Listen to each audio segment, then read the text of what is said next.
In the harsh frontier towns of 1870s Wyoming territory, loyalty and survival often intertwine in unexpected ways. When ranch foreman Jake Sullivan saves his employer's life during a brutal cattle rustler attack, he's rewarded not with gold or land, but with something far more complicated: the hand of his employer's daughter, Emma Hartwell. What begins as a transaction born of gratitude and duty slowly transforms into something neither expected. Emma, initially resentful of being used as payment for services rendered, discovers that beneath Jake's weathered exterior lies a man haunted by his past mistakes.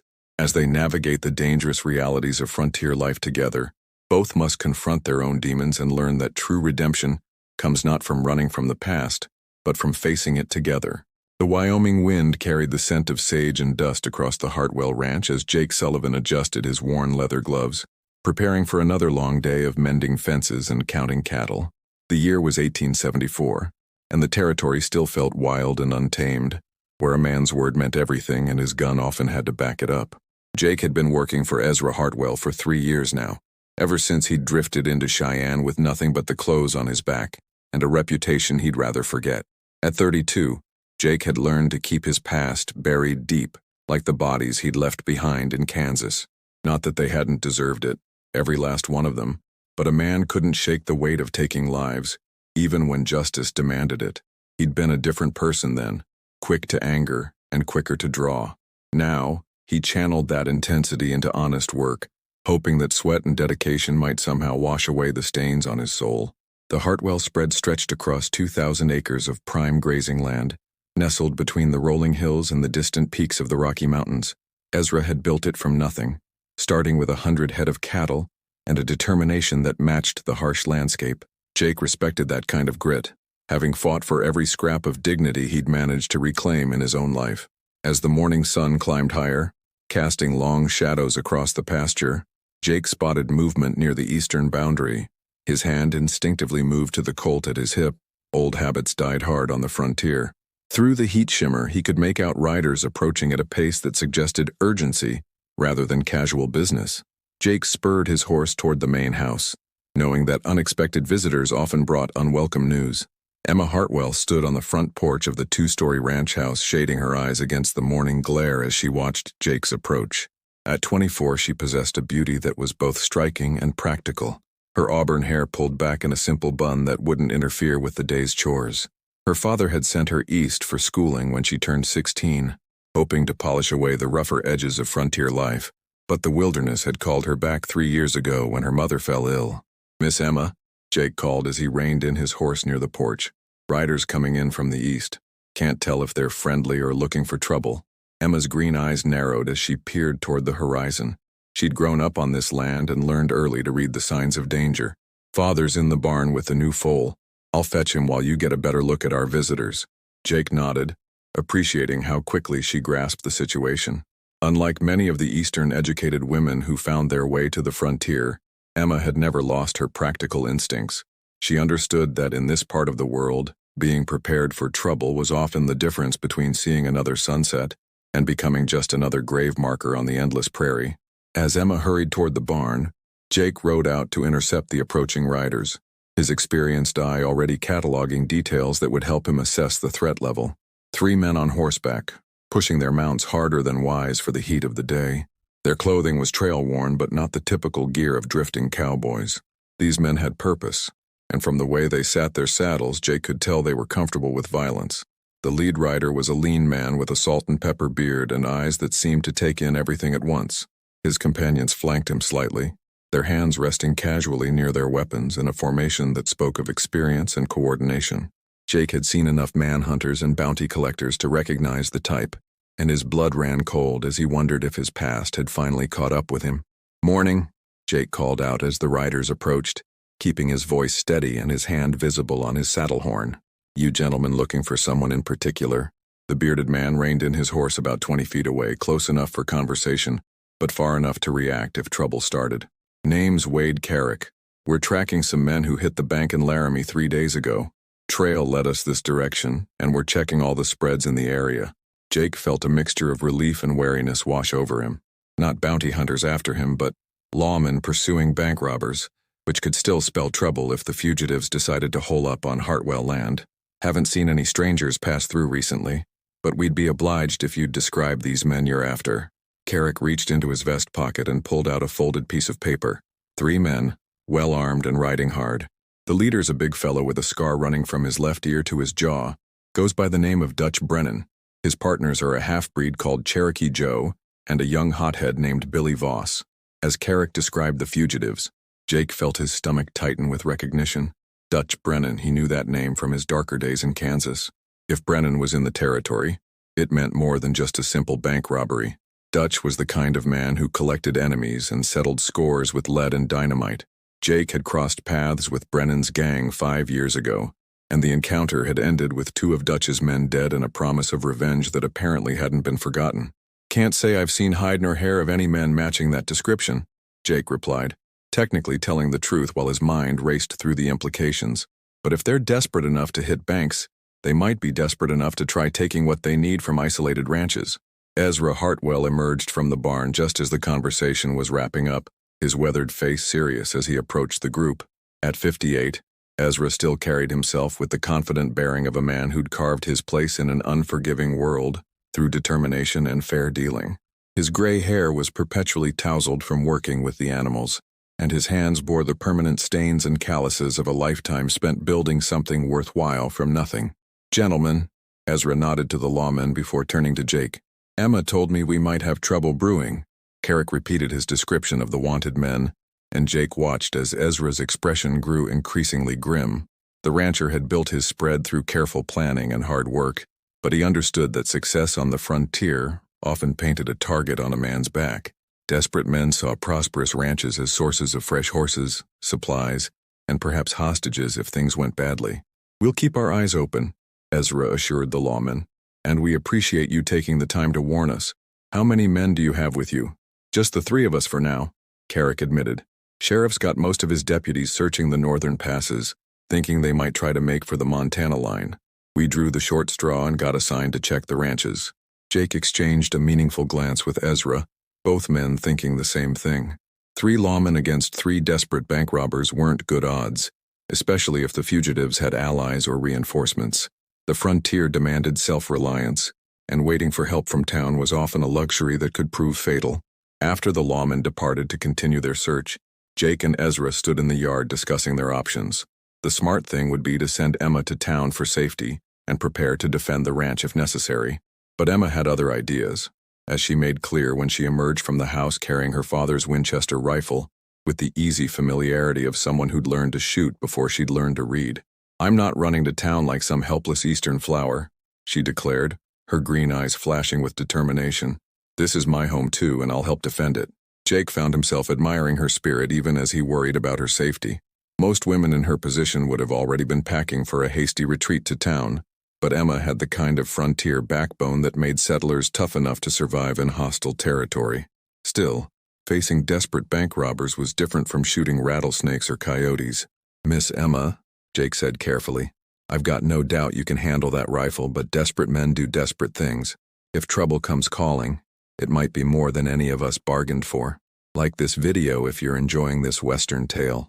Subscribe for more frontier stories and comment below to let us know where you're watching from." Emma's jaw set with the stubborn determination that had helped her family carve a life from the unforgiving Wyoming wilderness. "Jake Sullivan, I've been handling trouble on this land since before you rode in here. I won't be treated like some delicate china doll that needs to be wrapped in cotton and hidden away." Before Jake could respond, the sound of approaching hoofbeats cut through the afternoon air. This time, however, the riders weren't lawmen. 4 men crested the ridge overlooking the ranch, their silhouettes dark against the pale sky. Even at a distance, Jake could see they were pushing their horses hard, and the way they spread out as they descended suggested they weren't planning a social call. "That's them," Jake said grimly, recognizing the formation and the aggressive approach. "Emma, get inside and find cover. Ezra, we need to get to defensible positions fast."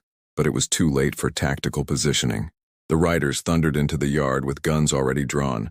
Their leader, a massive man with a prominent scar running from his left ear to his jaw, covering the front of the house while his companions fanned out to control the area. Dutch Brennan had aged in the 5 years since Jake had last seen him, but the cold intelligence in his eyes remained unchanged. Well, well. Dutch's voice carried across the yard like gravel sliding down a mountainside. Jake Sullivan. Heard you'd gone respectable, but I had to see it for myself. Jake kept his hands visible and his voice steady, though every instinct screamed at him to reach for his gun. Brennan. Figured you'd have found a rope by now, considering your line of work. Dutch's scarred face split into a humorless grin. Still got that smart mouth, I see. Boys, looks like we found ourselves a reunion. He gestured to his companions with a casual wave of his pistol. Cherokee Joe, you remember. And young Billy here joined us after that unpleasantness in Kansas. Cherokee Joe, a lean man with sharp features and eyes like black ice, nodded slightly at Jake. The half-breed had always been the most dangerous of Dutch's gang. Quiet, efficient, and utterly without conscience. Billy Voss looked to be barely 20, but the nervous energy radiating from him and the way his gun hand trembled slightly suggested he was riding high on violence and fear. What do you want, Brennan? Ezra stepped forward, his weathered hands steady despite the circumstances. This is a working ranch, not a hideout for your kind. Dutch's attention shifted to the older man, and Jake saw the calculation in those cold eyes. You must be the boss man.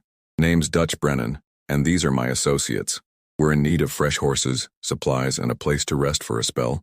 Bank business, you understand? I understand you're thieves and murderers, Ezra replied evenly, and you're not welcome on my land. The tension in the yard ratcheted up another notch as Dutch's expression darkened. Jake could see the situation deteriorating rapidly, and with Emma still in the open, any sudden moves could turn deadly. He'd seen Dutch work before. The man had no qualms about killing anyone who stood between him and what he wanted. Now that's not very neighborly, Dutch said, his voice taking on a dangerous edge. Especially considering the history between me and your foreman here. See, Jake and I have some unfinished business from Kansas. Cost me 2 good men and considerable aggravation. Cherokee Joe's horse shifted restlessly, and Jake noticed the half-breed's hand had moved closer to his rifle. Billy Voss was practically vibrating with nervous energy, his eyes darting between the ranch buildings as if expecting an ambush at any moment. The fourth man, whom Jake didn't recognize, sat his saddle with the patient stillness of someone accustomed to violence. That business in Kansas was finished when your men tried to backshoot me, Jake replied carefully. I gave them more fight than they bargained for, but it was a fair encounter. Dutch's laugh was like the sound of breaking glass. Fair? You killed them from ambush, Sullivan. Shot them down like dogs while they were counting their shares of a job we'd just pulled. They were counting blood money from murdering a storekeeper and his wife. Jake shot back, his temper flaring despite the danger. And they weren't exactly unarmed when I found them. Emma had remained silent during this exchange, but Jake could see her mind working, calculating distances and angles. The Winchester in her hands wasn't just for show. He'd watched her practice, and she could put 3 shots into a playing card at 50 yards. But 4 armed men spread across the yard presented impossible odds, no matter how skilled she might be. Enough history lessons, Dutch declared, swinging down from his saddle with surprising grace for such a large man. Here's how this is going to work. We need horses, food, and ammunition. You're going to provide them without any fuss, and maybe we'll ride out of here without decorating your yard with bodies. Ezra's face had gone hard as granite. And if I refuse? Dutch's smile was cold as a Wyoming winter. Then we take what we need anyway, and you get to watch your spread burn while your daughter learns what happens to pretty girls who don't cooperate with their betters. The threat against Emma was like throwing a match into a powder keg. Jake saw Ezra's hand inch toward his gun, and he knew the older man was about to make a play that would get them all killed. Emma raised her rifle slightly, the movement subtle but unmistakable to someone who knew what to look for. Hold on, Jake said quickly, stepping forward to draw attention away from Emma's positioning. Brennan, this is between you and me. These folks never did you any harm. That's where you're wrong, Sullivan, Dutch replied, his eyes never leaving Emma. See, I've learned that the best way to hurt a man is through the people he cares about. And looking at how you're standing there all protective-like, I'd say you've developed some feelings for the boss man's daughter. Jake felt his blood turn to ice. Dutch had always been perceptive about human weaknesses, and he'd apparently picked up on something that Jake himself was only beginning to acknowledge. The thought of Emma being harmed because of his past mistakes was almost unbearable. You want me, Brennan, you've got me, Jake said, unbuckling his gun belt and letting it drop to the ground. But leave these people out of it. Cherokee Joe's voice cut through the air like a blade. Dutch riders coming up the South Trail look like law. All eyes turned toward the distant dust cloud approaching from the direction of town. Wade Carrick and his companions were returning, probably having completed their circuit of the area ranches. Dutch cursed colorfully. his carefully laid plan suddenly complicated by the arrival of reinforcements. "How many?" Dutch demanded, pulling a spyglass from his saddlebags. "3, same as before," Cherokee Joe replied. "But they're moving like they know something." Dutch lowered the spyglass, his scarred face twisted with frustration. The smart play would be to cut their losses and run, but Jake could see the older outlaw weighing his options. 5 years of planning revenge against the man who'd killed his partners, and now law enforcement was complicating the situation. "Billy, get the horses ready for a hard ride," Dutch ordered. "Joe, watch the south approach. You," he pointed at the fourth man, "keep an eye on the house." The outlaw boss turned back to Jake, his expression calculating. "Looks like our reunion will have to be brief, Sullivan. But don't think this is over. I know where to find you now." Emma stepped forward, her rifle trained on Dutch's chest. "The only thing you need to know is the way off our land. Take it now while you still can." For a moment, Jake thought Dutch might call her bluff, but the approaching lawman had shifted the tactical situation beyond his control. 3 experienced gunmen could hold off 3 others for a while, but not indefinitely, and certainly not while protecting hostages and stolen goods. "This isn't finished," Dutch warned, swinging back into his saddle. "You cost me 2 good men, Sullivan, and I always collect my debts." As the 4 outlaws spurred their horses toward the western hills, Jake felt a mixture of relief and dread wash over him. They'd survived the immediate encounter, but Dutch Brennan wasn't the type to forgive or forget. He'd be back, and next time he'd be better prepared. The approaching lawmen arrived just as the outlaws disappeared over the ridge, their horses lathered with sweat and their faces grim with the frustration of a cold trail. Wade Carrick listened to Jake's account of the encounter with professional interest, making notes in a small leather book. "You did right not trying to fight 4 armed men in the open," Carrick told them. "But Brennan's not likely to give up easy. He's got a reputation for holding grudges, and if he thinks you're the reason his Kansas operation went bad, he'll keep coming."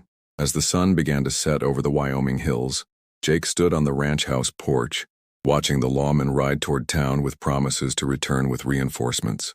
Emma joined him, her rifle now leaning against the porch railing, her green eyes reflecting the orange glow of the dying light.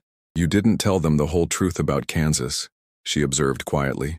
Jake was quiet for a long moment, weighing how much of his past to reveal. "Some stories are better left buried, Miss Emma. The men I killed needed killing, but that doesn't make the weight of it any easier to carry." Emma studied Jake's profile in the fading light, noting the way his jaw tightened when he mentioned the weight he carried. There was more to this man than the quiet, hard-working foreman who'd appeared at their gate 6 months ago, seeking honest work.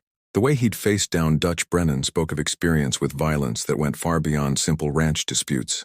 "My father offered you that position because he saw something in you," she said softly. "Something worth trusting. If you're carrying weight from your past, maybe it's time to set some of it down." Jake turned to look at her, surprised by the gentleness in her voice. Most people who learned about his history either feared him or tried to use him for their own purposes. Emma's direct gaze held neither judgment nor calculation, just an honest desire to understand. "Your father took a considerable risk hiring me," Jake admitted. "If he'd known everything about my past, he might have made a different choice." "And what would that past include besides Kansas and Dutch Brennan?" The question hung in the air between them like smoke from a dying fire. Jake had spent years perfecting the art of deflection, of revealing just enough truth to satisfy curiosity while keeping the darker corners of his history safely buried. But something about Emma's straightforward manner made him want to be honest for once. "I wasn't always particular about the jobs I took," he said finally. "After the war, there were a lot of men like me, skilled with weapons, comfortable with violence, and not too concerned about right and wrong as long as the pay was fair." Emma moved closer to the porch railing, her hands gripping the worn wood. "The war changed a lot of good men. My brother Thomas came back different than when he left, quieter, more distant. He couldn't seem to find his place in a world that wasn't trying to kill him every day." "What happened to him?" "Drifted west about 3 years ago. Said he needed to see what was beyond the horizon." Emma's voice carried the weight of worry that had never quite lifted. "We get a letter maybe twice a year. Last one came from California, but that was 8 months ago." Jake understood the restlessness that drove men like Thomas away from everything familiar. The war had broken something fundamental in many soldiers, leaving them unable to settle into the peaceful rhythms of ordinary life. Some found their way back to who they'd been before. Others kept searching for something that might no longer exist. "The job in Kansas," Jake continued, "was supposed to be simple. Track down some cattle rustlers, bring them in for trial. But when I found them, They weren't just thieves. They'd murdered a family, husband, wife, and 2 children, for a handful of livestock and whatever cash they could find. Emma's intake of breath was sharp in the cooling air. Dutch Brennan's men? 3 of them, counting Dutch. They were camped by a creek, dividing up the money and laughing about how the woman had begged for her children's lives. Jake's hands clenched into fists at the memory. I watched them for maybe an hour, waiting for the right moment. When it came, I didn't give them a chance to surrender. The admission hung between them, raw and unvarnished. Jake had never told anyone the complete truth about that night, how he'd felt something cold and final settle over him as he'd watched those men mock the family they'd slaughtered. The killing had been methodical, professional, and utterly without mercy. "Good," Emma said simply. Jake stared at her, certain he'd misheard. "Miss Emma? I said good. Men who murder children for profit don't deserve the courtesy of a fair fight." Her green eyes were hard as flint in the dying light. "My only regret is that Dutch Brennan wasn't with them." The unexpected fierceness in her voice stirred something in Jake's chest, a warmth he hadn't felt in years. Most women would have recoiled from his confession, would have seen only the violence and not the justice behind it. Emma understood the difference between necessary killing and murder, a distinction that many supposedly civilized people failed to make. "Your father know about your opinions on frontier justice?"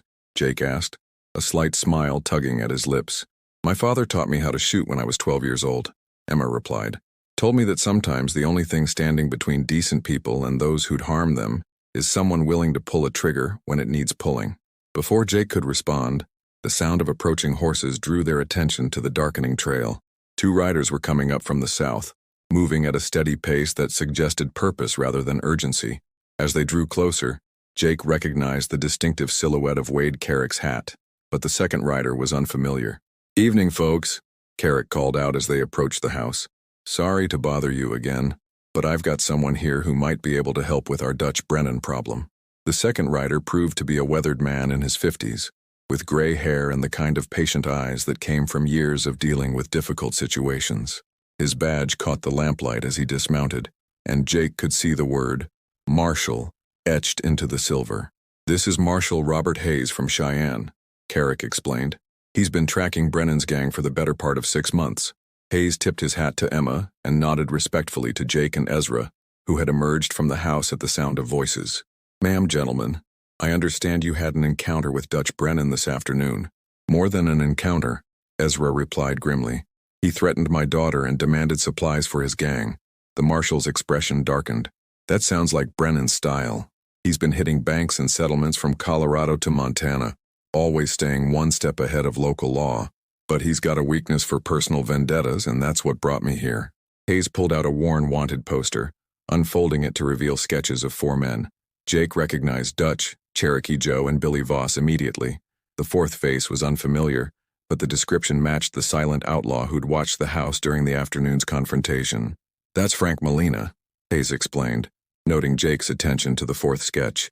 "Joined up with them after they hit the bank in Leadville. He's wanted for murder in 3 territories." "What's your plan, Marshal?" Jake asked. "Simple enough in theory. Brennan's got to resupply somewhere, and he's got a pattern of targeting isolated ranches for horses and provisions. But he's also got a personal interest in you, Mr. Sullivan, which gives us an opportunity." Emma stepped forward, her expression wary. "What kind of opportunity?" Hayes looked uncomfortable for a moment before answering. "The kind where we use Mr. Sullivan as bait to draw Brennan into a trap. From what Carrick tells me, you've got history with the man and he's not likely to let that go." "Absolutely not," Emma said immediately, her voice sharp with anger. "You're talking about using Jake as a target for a gang of killers." "Miss Emma," Jake said quietly, "it might be the only way to end this. Brennan won't stop coming, and next time he might not be so concerned about avoiding a fight." But Emma was already shaking her head. "There has to be another way, something that doesn't involve putting you in the line of fire." Hayes studied the exchange with professional interest, clearly noting the protective concern in Emma's voice. "Ma'am, I understand your feelings, but sometimes the only way to deal with a mad dog is to put it down, and Brennan qualifies as rabid in my book." Ezra had been listening to the conversation with growing concern. "Marshal, I won't have my land turned into a battlefield. Too many innocent people could get hurt." "That's exactly why we need to act," Hayes replied. "Brennan's already made threats against your family. Do you really want to wait and see if he follows through on them?" The question hung in the air as the group considered their options. Jake could see the logic in Hayes's plan, but he also understood Emma's reluctance to see him used as bait. The thought that she cared enough to argue against the marshal's proposal sent another wave of unfamiliar warmth through his chest. How would it work? Jake asked finally. Hayes spread out a rough map on the porch table, weighing down the corners with stones. We set up positions around the ranch, make it look like you're here alone or with minimal protection. When Brennan makes his move, we'll be ready. And if something goes wrong, Emma demanded, then a lot of people die, Hayes admitted honestly. But if we don't act, Brennan will keep hitting settlements until someone stops him permanently. Your friend here represents the best chance we've had to predict his movements. Jake studied the map, noting the defensive positions Hayes had marked and the various approaches to the ranch. It was a solid plan, assuming they could trust Brennan to behave predictably. But Dutch had always been cunning, and 5 years had likely made him more cautious rather than less. I'll need time to think about it, Jake said finally. Hayes nodded, folding up the map. Fair enough. But don't take too long. Every day we wait gives Brennan more time to plan his next move. As the lawmen prepared to leave, Emma caught Jake's arm. Promise me you won't make this decision alone. Whatever you choose, we face it together. The intensity in her voice surprised him, and Jake found himself looking into those green eyes with a growing sense of wonder. Somewhere along the way, without his noticing, Emma Blackwood had become important to him in ways that went far beyond simple attraction. Together, he agreed softly. That night, sleep eluded Jake completely. He stood by the bunkhouse window, watching the moonlight paint silver patterns across the ranch yard while his mind wrestled with Marshal Hayes's proposal. The logical part of him recognized the plan's merit. Dutch Brennan wouldn't stop until he was dead or captured, and using Jake as bait might be their best chance to end the threat. But the thought of bringing more violence to the Blackwood Ranch, of potentially putting Emma in danger, made his stomach twist with anxiety. A soft knock at the bunkhouse door interrupted his brooding. Emma stood on the threshold, wrapped in a heavy wool shawl against the night chill, her hair loose around her shoulders in a way that made her look younger and more vulnerable than usual. Couldn't sleep either? She asked quietly. Jake opened the door wider, gesturing for her to enter. Didn't expect you'd be wandering around at this hour. Your father know you're here? My father went to bed 2 hours ago, same as he has every night for the past 15 years. Emma settled into the room's single chair, pulling the shawl tighter around herself. Besides, I'm 23 years old, Jake Sullivan. I don't need permission to have a conversation with a friend. The word friend hung in the air between them, weighted with implications that neither of them had fully acknowledged. Jake found himself studying her face in the lamplight, noting the determined set of her jaw and the worry lines around her green eyes. You're here to try talking me out of Hayes's plan, he said. I'm here because I can see you're planning to agree to it and I want to understand why. Emma leaned forward, her voice intense. You've built a good life here, Jake. You've got steady work, respect from the men, and... She paused, seeming to struggle with her words. And people who care what happens to you. Why would you risk throwing that away? Jake was quiet for a long moment, considering how to explain something he wasn't entirely sure he understood himself. Because Dutch Brennan represents everything I used to be, and if I don't face him now, I'll spend the rest of my life looking over my shoulder. That's not a good enough reason to get yourself killed. Maybe not, Jake admitted, but it's the only way I can think of to protect what matters most to me. The words came out more revealing than he'd intended, and Emma's sharp intake of breath told him she'd caught the implication.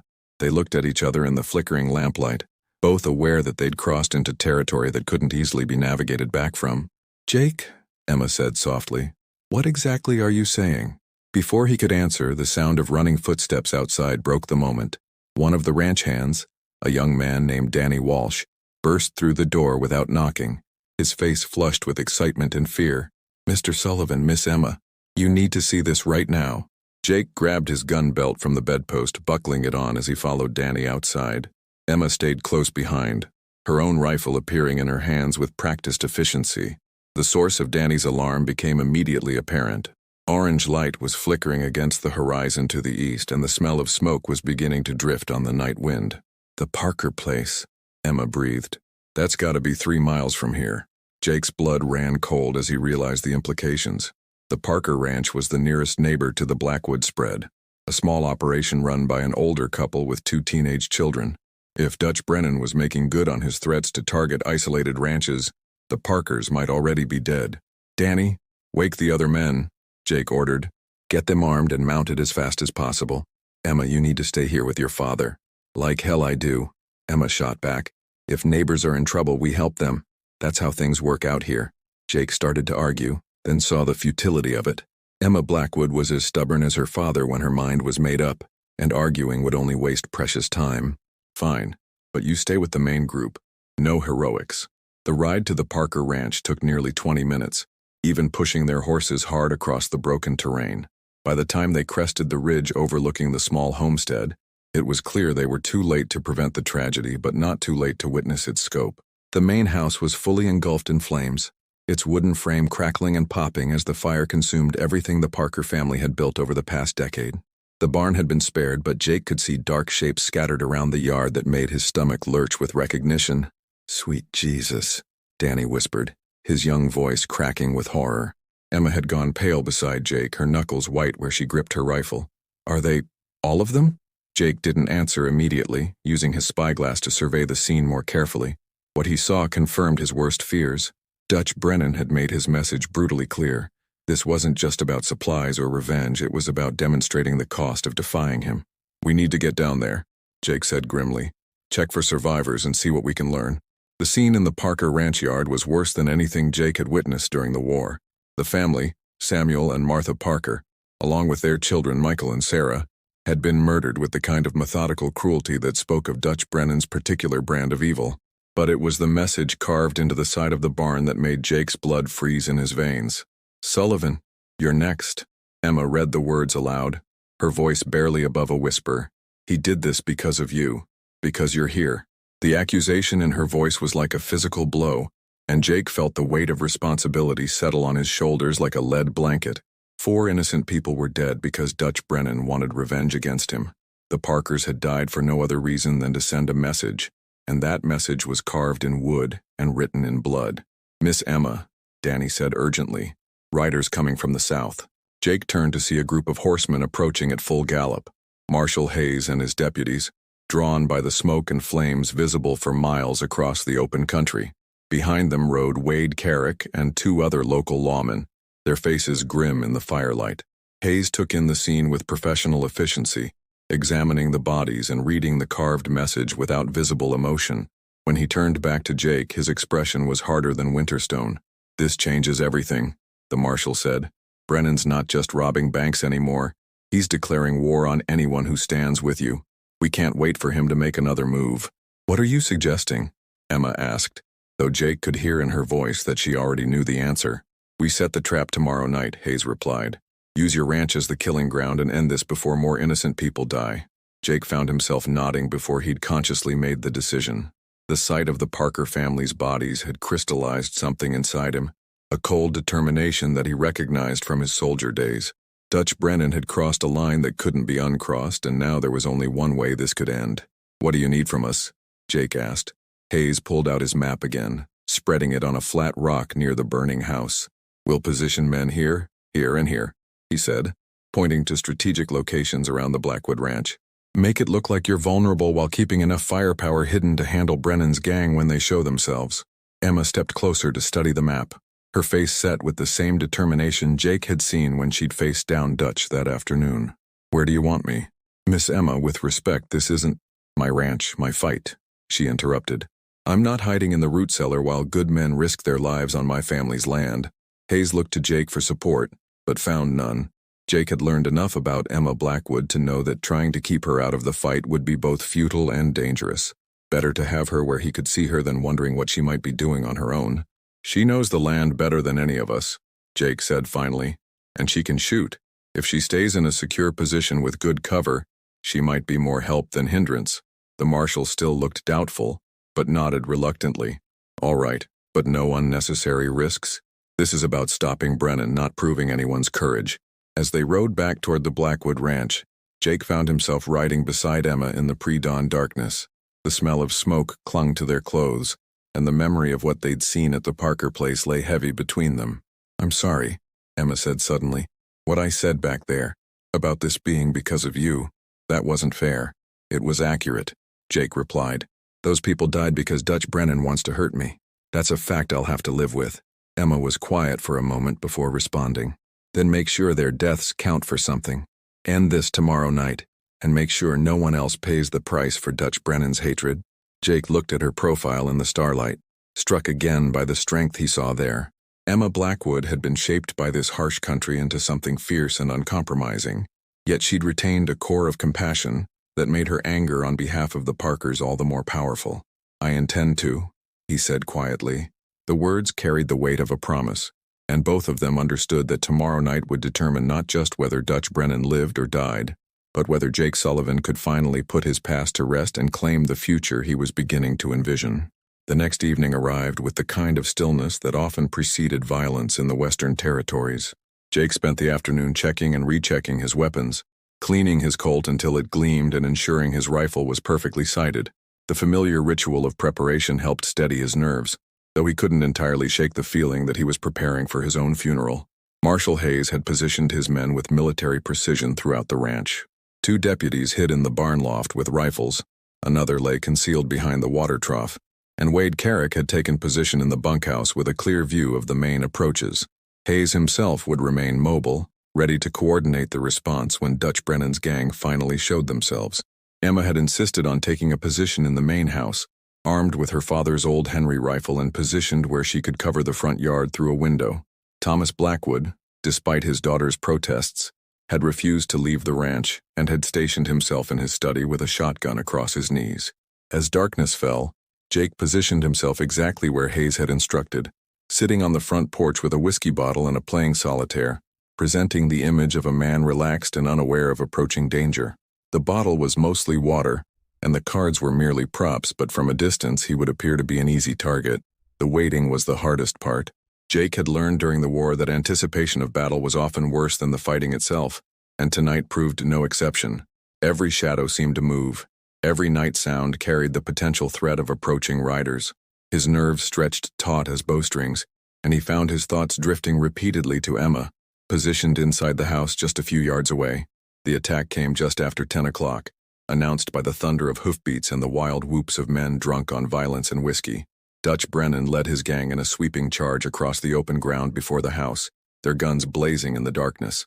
Jake dove for cover behind a wooden column as bullets splintered the porch around him, playing his part perfectly despite every instinct screaming at him to fight back. "Jake Sullivan!" Dutch's voice boomed across the yard as the gang circled the house like wolves around wounded prey. "Come out and face me, you yellow-bellied coward. Time to pay for what you done." Jake remained hidden, counting muzzle flashes and trying to determine exactly how many men they were facing. 7 riders, he estimated, including Dutch himself. Good odds for Hayes's trap, but still deadly dangerous if something went wrong. "I know you're in there, Sullivan." Dutch continued his taunts. "Maybe I'll have some fun with that pretty ranch girl before I put you in the ground. She seemed mighty fond of you when I visited yesterday." The words hit Jake like physical blows, and he felt his carefully maintained composure beginning to crack. Dutch Brennan knew exactly which buttons to push, and the thought of Emma in danger made Jake's trigger finger itch with barely restrained violence. Then Marshal Hayes's whistle cut through the night air, the signal for his men to spring the trap. The quiet ranch yard exploded into chaos as hidden deputies opened fire from their concealed positions. The gang members who had been confidently circling the house suddenly found themselves caught in a deadly crossfire, their horses rearing and screaming as bullets flew from unexpected directions. Jake rolled out from behind his cover, his Colt appearing in his hand with the fluid motion of countless hours of practice. 2 of Dutch's men were already down, and a third was wrestling with a spooked horse that wanted nothing to do with the gunfight. Jake put a bullet in the struggling rider's chest, sending him tumbling to the ground in a lifeless heap. But Dutch Brennan himself had anticipated the possibility of a trap. While his men took the brunt of the ambush, he had wheeled his horse toward the house itself, crashing through the front door in an explosion of splintered wood and screaming horseflesh.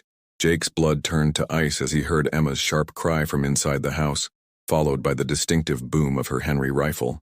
Without conscious thought, he was running toward the house, his concern for Emma overriding every tactical consideration. He burst through the ruined doorway to find chaos inside. Dutch's horse lay thrashing in the front parlor, apparently shot by Emma's rifle, while Dutch himself had taken cover behind the heavy oak table that served as Thomas Blackwood's desk. Emma was pressed against the far wall, trying to reload her rifle while Dutch kept her pinned down with revolver fire. "Well, well," Dutch grinned when he saw Jake appear in the doorway. "Right on schedule.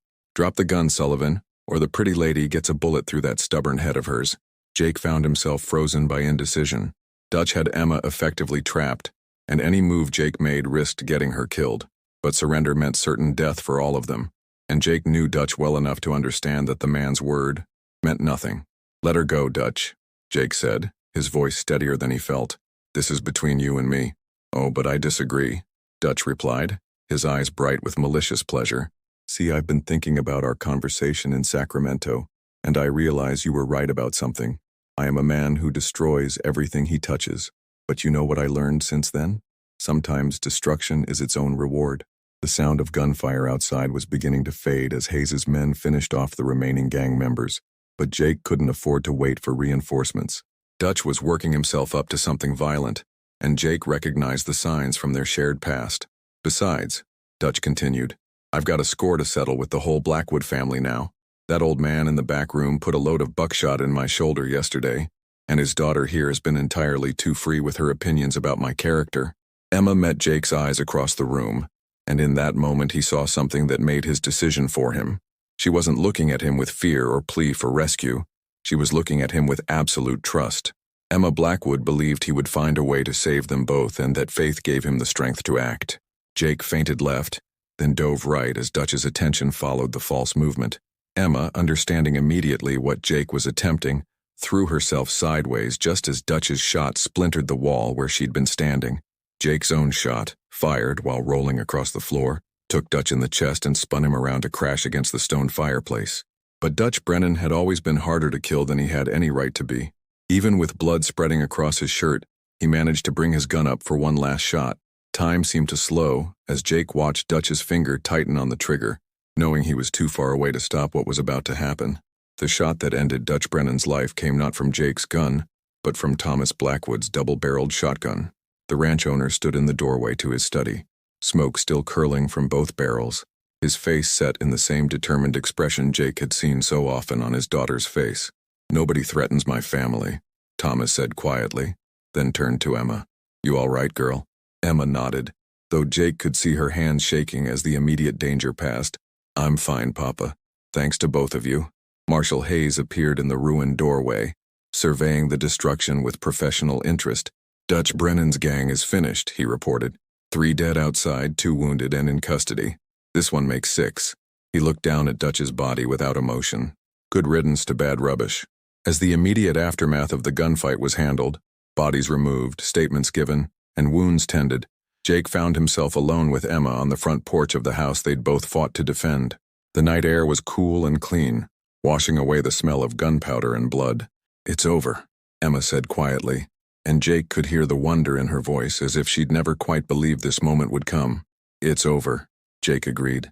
He looked out across the ranch yard where Thomas Blackwood was directing the repair of the damaged front door, and felt something settle in his chest that he'd never experienced before, a sense of belonging, of home. "So what happens now?" Emma asked. "Will you stay, or does a man like you need to keep moving?" Jake considered the question seriously, though he realized he'd already known the answer for some time. "I reckon that depends on whether there's a reason to stay." Emma moved closer to him on the porch steps, close enough that he could smell the lavender soap she used and feel the warmth of her presence. "There might be," she said softly. "If you're interested in building something instead of just running from your past."